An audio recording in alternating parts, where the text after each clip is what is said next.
Hello everyone, welcome back to my YouTube channel instant education. So I hope आप सब लोग अच्छे होंगे एंड आज के इस वीडियो में मैं आप लोगों के साथ एक बहुत ही इम्पॉर्टेंट वीडियो डिस्कस करने वाली हूँ। एक बहुत इम्पॉर्टेंट टॉपिक डिस्कस करने वाली हूँ इन शॉर्ट। तो आज का जो है वो है last minute revision for 10th standard for science 2 paper. ठीक है, साइंस 2 आपको मालूम होगा बायो के बारे में है ज़्यादातर जानकारी, सभी जानकारी इनफैक्ट। तो जैसे आप सब लोगों ने तो आई थिंक कि काफ़ी सारा मतलब अब दिसंबर आ गया है, दिसंबर का आधा भी हो गया है, it's going to come, Christmas अभी आने वाला है। तो आप सब लोगों का प्रिपरेशन काफ़ी हद तक हो जाना चाहिए अभी तक। ठीक है, सो अभी रिवीजन हो चुका है, मतलब अभी आपकी बारी आती है रिवीजन के बाद वाले, अब आपकी बारी आती है कि आप सबको एक बार गो थ्रू करो।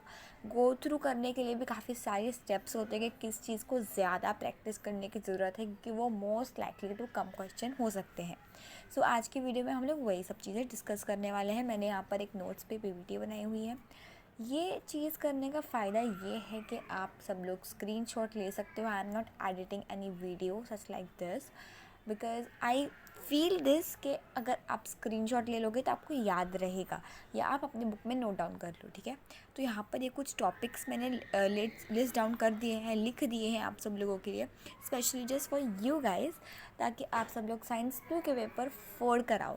ओके, तो यहाँ पर मैं बात करूँ चैप्टर नंबर 1 की। ये जो सब है डिफाइंस, यहाँ पर ये सब जो डिफाइंस है, ठीक है, इसकी मैं बात कर रही हूँ फ़िलहाल।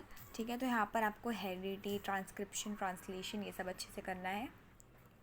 सो उसी तरीके से देन हमारे पास यहाँ पर ट्रांसलेशन, ट्रांसक्लोकेशन है। उसके बाद हमारे पास वेस्टिजियल ऑर्गेन्स। ओके, यहाँ पर आई थिंक मैंने कुछ मिस्टेक कर दी है, वेट।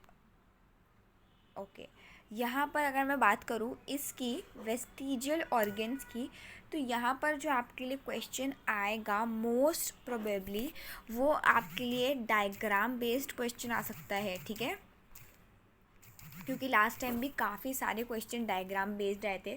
तो ये वाला टॉपिक से पहले ये वाला टॉपिक जो है आपको कवर करके रखना है। ठीक है, मैं इस टॉपिक की बात कर रही हूँ, वेस्टिजियल ऑर्गेन्स। आई होप कि आप सब लोगों को मालूम होना चाहिए वेस्टिजियल ऑर्गेन्स क्या होते हैं।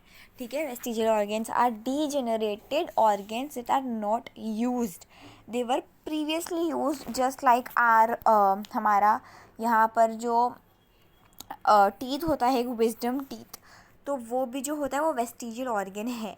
ठीक है, जो पहले के ज़माने में हमारे एंसेस्टर्स के पास थे वो यूज़ करते थे, या वो डीजेनरेट हो गए हैं। ठीक है, लाइक सिमिलरली लाइक अगर मैं जिराफ की बात करूँ तो you guys can absolutely give a beautiful example on giraffe and right in your paper.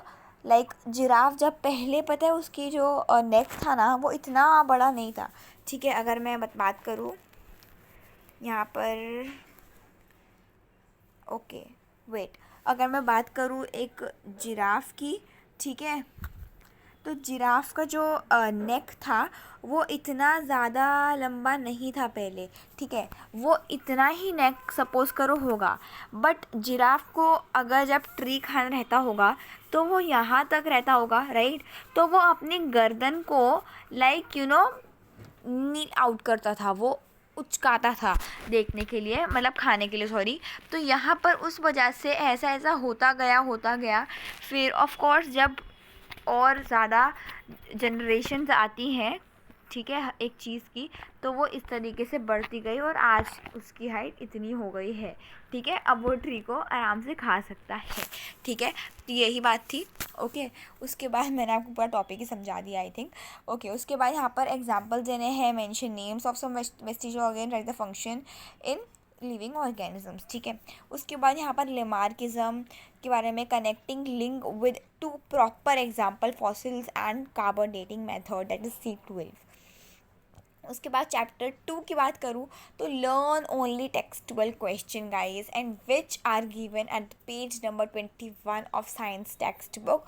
सब चीज़ मैंने नोट डाउन की हुई है, आपको कोई भी टेंशन लेने की ज़रूरत नहीं है। Than chapter number 3 question can come diagram based for the following words, male and female reproduction system with function of particular parts like testes, vas deferens, ovary, vagina and uterus, then function of placenta.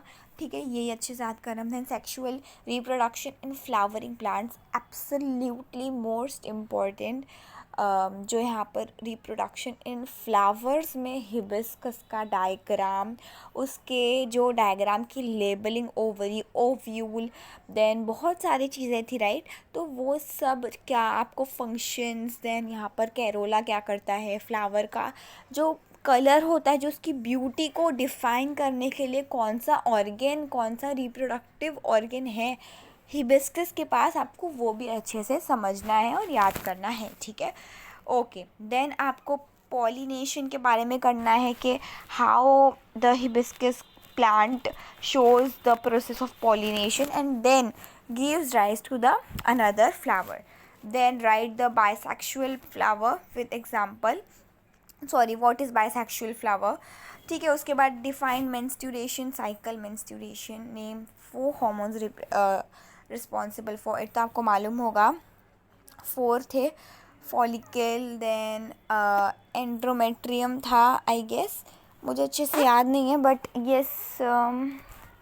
और कौन सा था, I actually have forgotten it, so sorry, but yes इसका answer मैं बता दूंगी. Then write short note on IVF, surrogacy and sperm bank. ठीक है, so then distinguish between sexual and asexual reproduction. Then define monozygotic and dizygotic twins. Monozygotic में identical twins नहीं होते हैं, आइडेंटिकल ट्विंस होते हैं, और डाइजाइगोटिक में आइडेंटिकल ट्विंस मतलब सेम ट्विंस नहीं होते, अलग अलग होते हैं. उनका जेंडर अलग हो सकता है, नहीं हो सकता, बट उनका फेस अलग होगा, उनकी आदतें अलग होंगी, उनका बॉडी शेप, बॉडी साइज अलग हो सकता है. Then diagram based question can come from the degeneration, multiple fission, budding with examples only. तो इसी तरीके से यहाँ पर हो चुका है आई गेस, यहाँ पर चीज़ें रिपीट हुई हैं. तो इतना बड़ा PDF एक्चुअली नहीं बनाए हैं. ठीक है, ये नहीं आएगा. ठीक है, आप सब लोगों के लिए. एंड ओके, ये भी चीज़ें रिपीट हुई हैं. ठीक है, so thank you so much for watching this video till the and. I hope सबको समझ में आ गया होगा. Thank you so much. इस वीडियो को सबके साथ शेयर करना, अपने फ्रेंड्स का भी भला कर देना यार थोड़ा बहुत, और मेरा भी भला कर देना चैनल को सब्सक्राइब करके और वीडियो को लाइक करके. चलो मैं आपके लिए कुछ अलग लगा देती हूँ. ओके, चलो ठीक है. Thank you so much. Bye, take care.